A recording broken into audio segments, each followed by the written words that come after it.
আজকে যে টিপসটা আপনাদের সাথে আমি শেয়ার করব আমার বিশ্বাস আপনাদের অনেক বেশি কাজে লাগবে। আমরা গরুর মাংস, মুরগির মাংস, খাসির মাংস, হাঁসের মাংস যে কোনো মাংসই কিন্তু খাই, কিন্তু কোন প্রসেসে ধুয়ে নিলে এই মাংসটার টেস্ট বেড়ে যাবে এবং এটার মধ্যে কোনো ধরনের দুর্গন্ধ থাকবে না, সেই প্রসেসটাই আজকে আমাদের সাথে শেয়ার করব।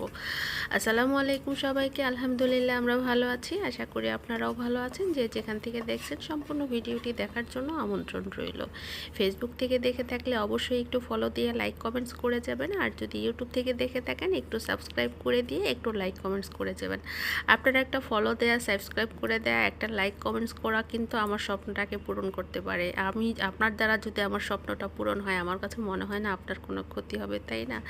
যাই হোক, অ্যাকচুয়ালি আমরা কুরবানির মাংস কিন্তু ফ্রিজে রাখি, মাঝে মাঝে অনেক সময় হয়ে যায় যে মাংসটা ফ্রিজে থাকে এবং একসাথে বেশ কিছু মাংস যদি আমরা ফ্রিজে রাখি তাহলে কিন্তু মাংসটা জমতে বেশ সময় লাগে, তখন কিন্তু মাংসটার মধ্যে অনেক সময় একটা ব্যাড স্মেল হয় এবং মাংসটা খেতে কিন্তু টেস্ট হয় না। সেই ক্ষেত্রে আমি আজকে যে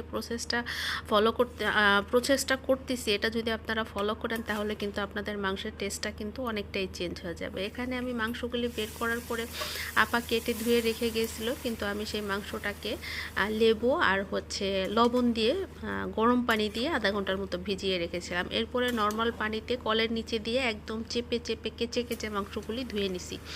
ধোয়ার পরে আমি আর একটা ফ্রাই প্যানের মধ্যে পর্যাপ্ত পরিমাণ তেল দিয়ে হলুদ লবণ দিয়ে মাংসটাকে একদম সেই তেলের মধ্যে ভাজা ভাজা করে নিয়েছি। যতক্ষণ না পর্যন্ত পানি শুকিয়ে তেল উঠেছে এবং তেলের মধ্যে মাংসটা না ভাজা ভাজা করেছি, ততক্ষণ পর্যন্ত কিন্তু আমি মাংসটা সেই তেলের মধ্যেই রেখেছি, তখন পর্যন্ত অন্য কোনো মশলা ব্যবহার করিনি।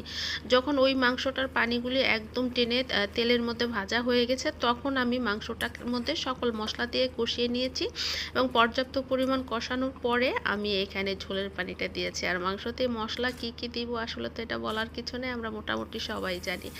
আর এখন আমি যে পেঁয়াজটা বেরেস্তা করব, আর এই পেঁয়াজের বেরেস্তাটা কিন্তু যে কোনো মাংসের টেস্ট অনেক গুণ বাড়িয়ে দেয়। আপনি একটু গরম তেলের মধ্যে লং আর দারচিনি দিয়ে আপনার কুচু পেঁয়াজগুলি দিয়ে ভেজে নেন, ব্রাউন করে নেন এবং রান্নার একদম শেষ মুহূর্তে তরকারিতে ঢেলে দেন।